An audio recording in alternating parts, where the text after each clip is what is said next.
देखिए अपने पास जो यूनिट थर्ड चल रही थी इलेक्ट्रोडायनेमिक मैग्नेटिक जो बुक थी उसमें वो आज अपने फिनिश हो जाएगी लगभग, और अपने पास इस यूनिट थर्ड को जो फिनिश करवा के यूनिट फोर्थ चालू करेंगे।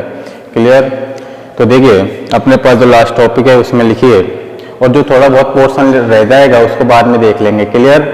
तो इसमें प्रश्न के तौर पर लिखना कि डिफाइन कॉलम गोज, क्वेश्चन के तौर पे लिखिए define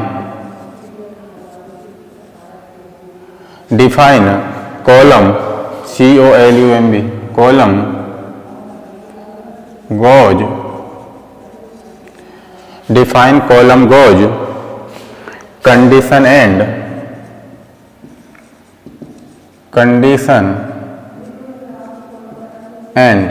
define column gauge condition and discuss about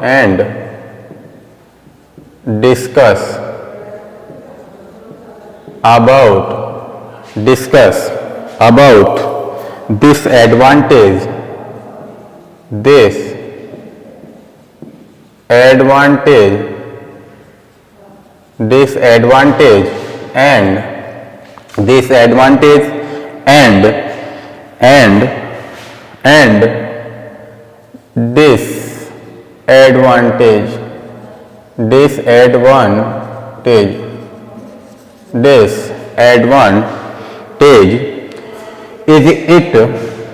is it क्या बोलोगे? Define column goes condition and discuss about this advantage and disadvantage is it have any potential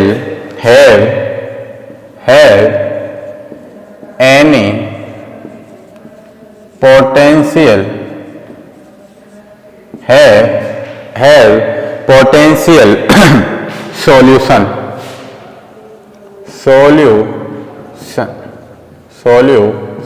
clear? कि जो अपने पास Laurent condition होती है उसमें भी एक पोर्शन होता है कि लॉरेंट जो अपने पास कॉलम कंडीशन होती है उसमें एडवांटेज क्या होता है और डिसएडवांटेज क्या होता है। तो इसमें जो अपने पास मैक्सवेल की जो इक्वेशन आती है उसमें जो अपने पास मैग्नेटिक पोटेंशियल होता है, क्या होता है? मैग्नेटिक का मतलब क्या होता है? चुंबकीय क्षेत्र। तो चुंबकीय क्षेत्र में जो भी अपने पास चुंबकीय प्रदिश होता है, मैग्नेटिक पोटेंशियल होता है, वो क्या होता है? उसमें जो अपने पास डेल इंटू ए का मान आता है, डेल इंटू सदिश ए का मान जो आता है वो किसके बराबर आता है? 0 के बराबर होता है। क्लियर? तो उसको ज्ञात करेंगे कि क्या होता है। क्लियर? तो इसमें देखिए लिखिए इसमें कि A terms of A, solution लिख लेना, ए टर्म्स ऑफ, नीचे लिखिए A terms of electromagnetic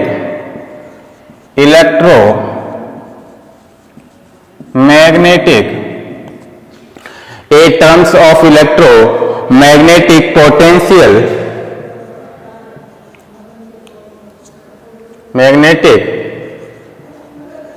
potential equation solution of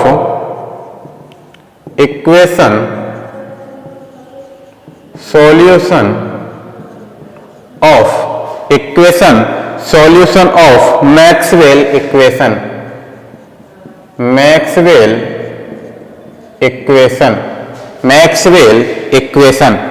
तो अपने पास मैक्सवेल इक्वेशन जो होती है अपने पास, देखिए एक तो अपने पास डेल स्क्वायर जो अपने पास फाई के रूप में होती है वो होती है।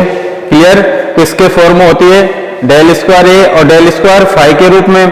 तो अपने पास जो डेल स्क्वायर फाई का मान जो अपने पास निकल के आता है वो किसके बराबर होता है? अपने पास एक तो डेल स्क्वायर ए की फॉर्म में होता है और एक डेल स्क्वायर फाई की फॉर्म में। लॉरेंट कंडीशन में मैंने तुमको बताया था, नहीं बताया था? बताया था ना कि डेल स्क्वायर ए का जो मान आता है वो किसके बराबर आता है? किसके बराबर आता है? म्यू 0 जे के। और जो अपने पास डेल स्क्वायर जो फाई है उसका मान किसके बराबर आया था? माइनस रो अपॉन एप्सिलॉन के बराबर आया था, नहीं आया था? आया था ना। एक तो डेल स्क्वायर ए है वो उसका मान तो किसके बराबर आया था? माइनस म्यू जे के। और जो अपने पास जो डेल स्क्वायर जो फाई था उसका मान कितना आया था? Minus rho upon epsilon. किसमें? लॉरेंट कंडीशन में।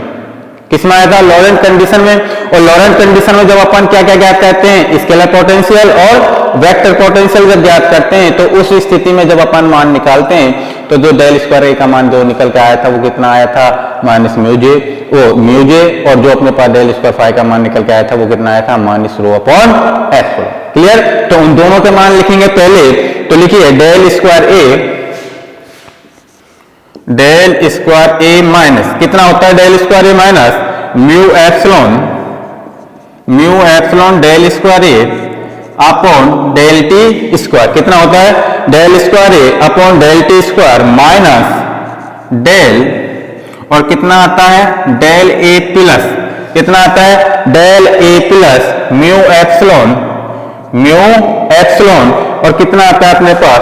Del phi upon del T बराबर, अब इसका जो पूरे का मान था वो कितने के बराबर था अपने पास? माइनस म्यू जे। किसके बराबर था? माइनस म्यू जे।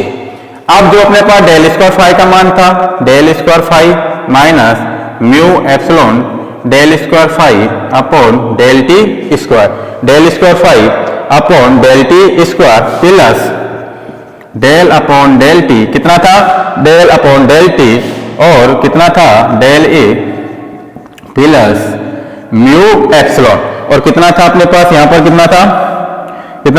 डेल फाई था, तो del phi upon del T बराबर माइनस रो अपॉन एप्सिलॉन। कितना था? Rho upon epsilon. क्लियर? तो अपने पास देखिए कितना आ जाएगा इस इक्वेशन से? Del square phi minus mu epsilon del square phi upon del T square plus कितना आ जाएगा? Plus del upon del T del ए plus mu epsilon del square phi upon del T square बराबर minus rho upon epsilon. तो ये वाला पद और ये वाला पद तो क्या हो गया अपने पास? कैंसिल। तो अपने पास कितना आ जाएगा? Del square phi plus del upon del t, और कितना आ जाएगा? डेल ए बराबर माइनस रो अपॉन एप्सिलॉन। कितना आ जाएगा? Minus rho upon epsilon. और जो इसका मान जो del square five plus del upon del T del A बराबर माइनस रो अपॉन एप्सिलॉन है, तो अपन हम कह सकते हैं कि जो मैक्सवेल इक्वेशन के आधार पर इसका मान किसके बराबर हो जाएगा? जीरो के बराबर। तो हम कह सकते हैं कि जो डेल ए का मान है, चूंकि डेल ए बराबर क्या है? जीरो, तो डेल ए बराबर कितना आ जाएगा? जीरो। तो नीचे लिख दीजिए this condition is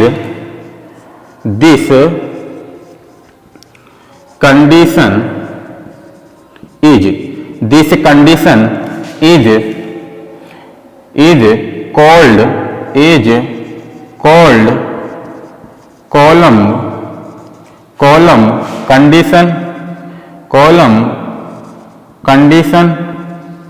condition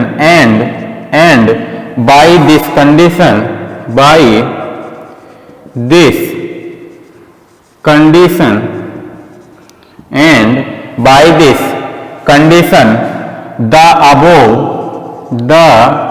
above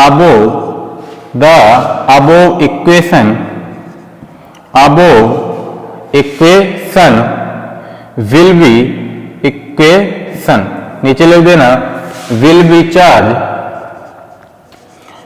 be charge del square five बराबर minus rho upon epsilon. Del square five बराबर क्या होता है? Minus rho upon epsilon. Note down करिए।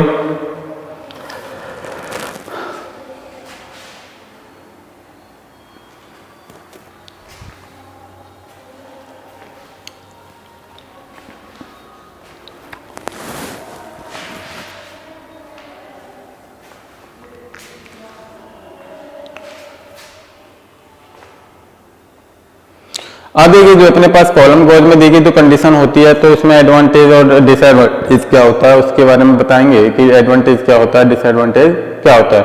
ये तो तुम्हारा ये था कि भाई जो अपने पास टर्म्स बनती है इलेक्ट्रोमैग्नेटिक पोटेंशियल में, तो उसमें अपने पास कौन सी इक्वेशन काम आती है? मैक्सवेल इक्वेशन काम आती है।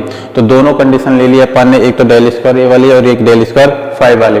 तो ये पूरी समीकरण जो अपने पास, ये देखिए कौन कौन सी स्थिति होती है, स्केलर, ये वेक्टर पोटेंशियल और ये स्केलर पोटेंशियल में कि भाई मैक्सवेल जब इक्वेशन अपन लेते हैं किसमें, लॉरेंट्ज गॉस जो कंडीशन होती है उसमें, तो ये तो अपने पास कौन सी वो होती है, वेक्टर पोटेंशियल होता है, और ये होता है अपने पास स्केलर पोटेंशियल। तो पहले की पिछली वीडियो में देखना कि मैंने यही बताया था कि वेक्टर पोटेंशियल के लिए जो समीकरण आती है वो किसके इक्वल टू होती है, माइनस म्यू के, और स्केलर पोटेंशियल के लिए जो अपने पास इक्वेशन बन के आती है वो किसके बराबर होती है, माइनस रो अपॉन एप्सिलॉन के लिए। तो ये दोनों कंडीशन किस किस के लिए हैं, वेक्टर पोटेंशियल और स्केलर पोटेंशियल। अब इसका जो मैंने गुणा किया है, ये दूसरी वाली समीकरण का जो अपन ने स्केलर पोटेंशियल लिया है उसका अपन ने जब इसका भीतर गुणा किया है तो क्या बन गया, del upon del T del ए प्लस ये बन गया। तो ये वाला पद और ये वाला पद क्या होगा, सेम कैंसिल। तो हम कह सकते हैं कि del square 5 plus del upon del T del A बराबर क्या होता है, माइनस रो अपॉन 0। इस कंडीशन में डेल ए बराबर क्या होता है, 0। तो हम कह सकते हैं कि जो अपन जब इस पर चार्ज लगाएंगे और चार्ज लगाने के पश्चात जो कॉलम कंडीशन आएगी उसके लिए जो अपने पास जो इक्वेशन बनेगी वो कितनी बनेगी, डेल स्क्वायर 5 बराबर minus rho upon epsilon. Clear सभी को? चलिए अब इसमें डालिए एडवांटेज।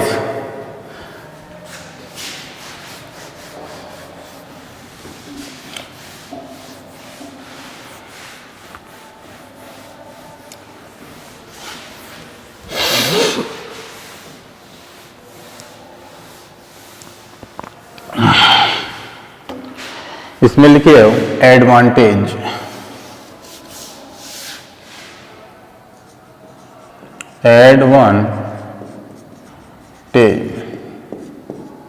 एडवांटेज लिखिए इसमें कॉलम और लिखिए कॉलम और कॉलम्स और ट्रांसवर्स, लिखिए इसमें ट्रांसवर्स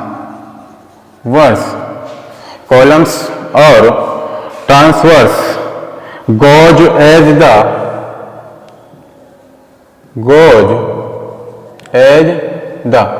लिखिए इसमें goes as the advantage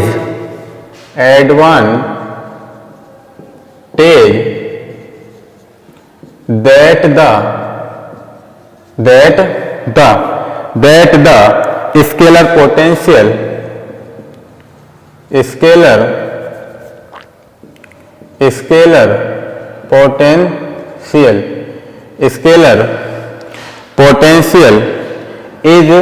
exactly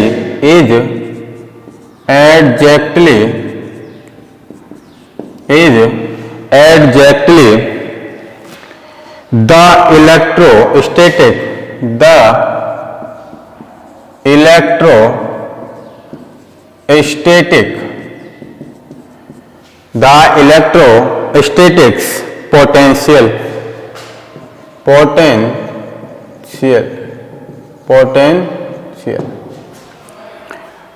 अगला लिखिए disadvantage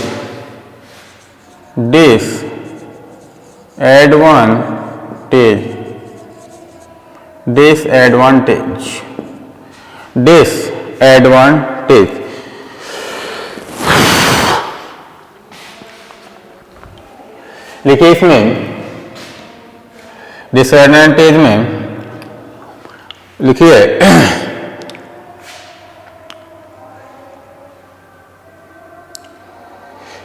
इसमें ए vector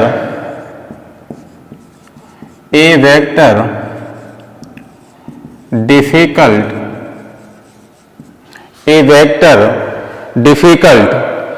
to calculate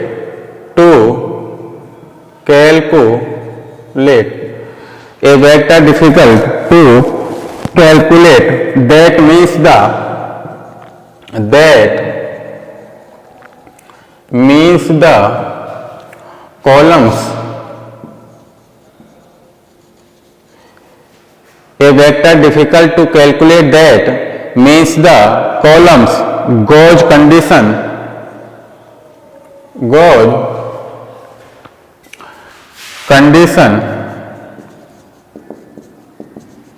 gauge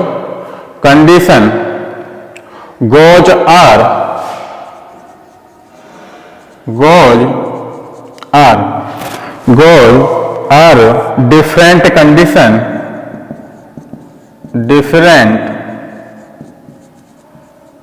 condition, different condition for vector potential और वेक्टर पोटेंशियल।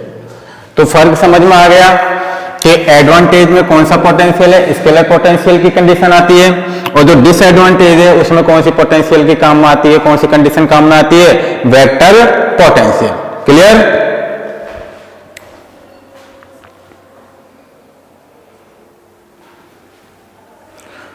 नोट डाउन कर लीजिए।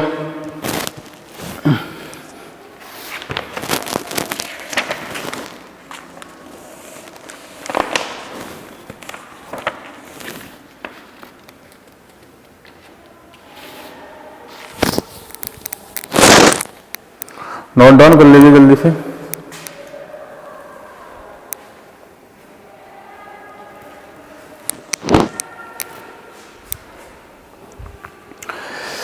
अब एक स्टार लगा के लिखना है so that the energy conservation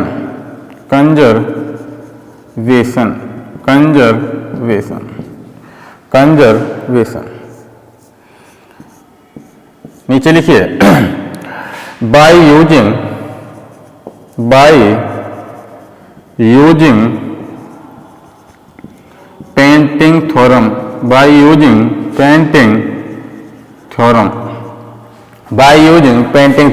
और पेंटिंग थ्योरम अपने पास कितनी होती है, डेल अपॉन डेल टी, और कितना होता है अपने पास बी स्क्वायर अपॉन 2 म्यू 0, कितना होता है B square upon 2 mu 0 plus 1/2, कितना होता है 1/2 E square epsilon 0, clear, plus 1 upon mu 0 और डेल सदिश ए इंटू सदिश बी, और बराबर कितना होता है 0। क्यों 0 क्यों होता है, क्योंकि कंडक्टिविटी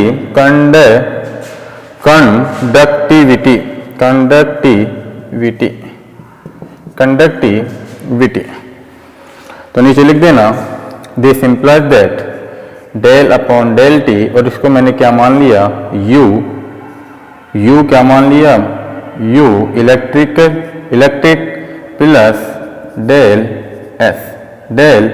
s बराबर कितना होता है 0, बराबर 0। यहाँ लिख देना चूंकि सदिश j बराबर क्या होता है 0, सदिश j बराबर 0, तो नीचे लिख देना this above equation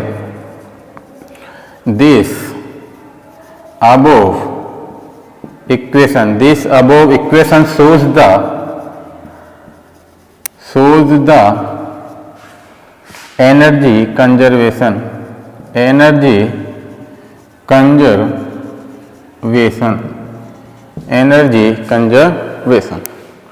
note down कर लीजिए।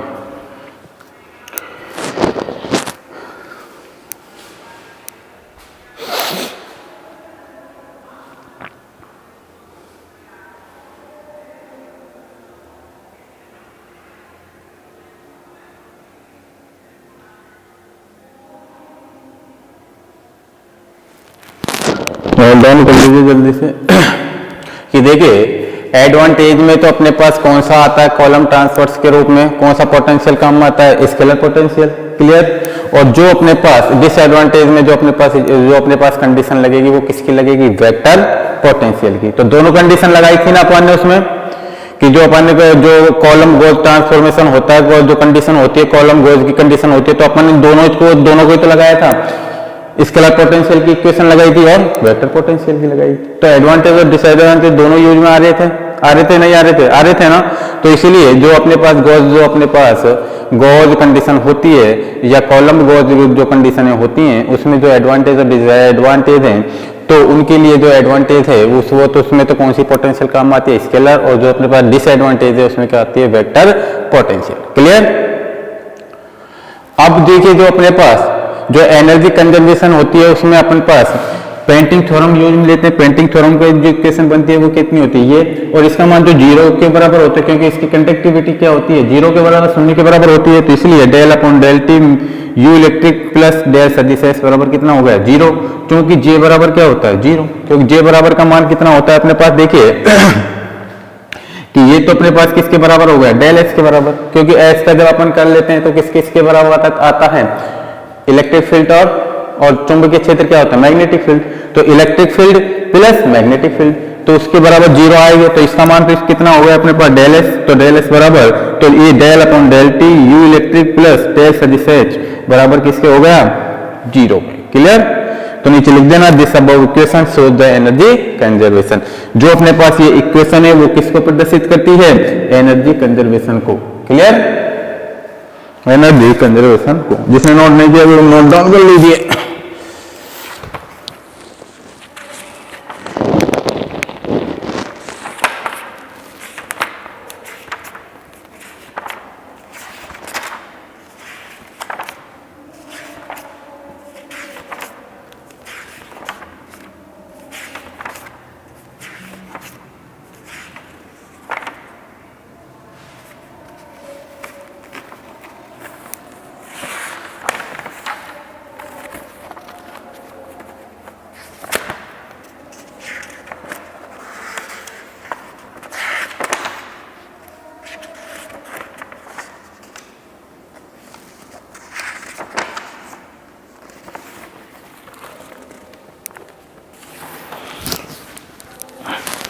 कर लिया कि नोट डाउन,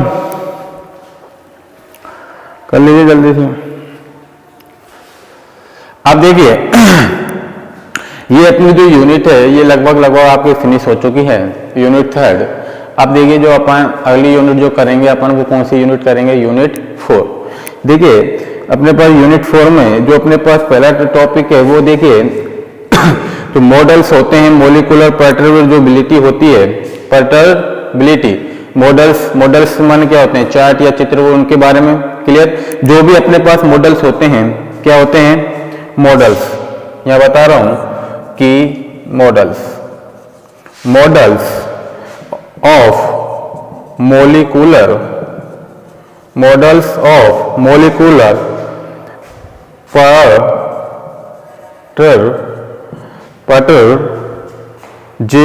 पर्टर्जिबिलिटी।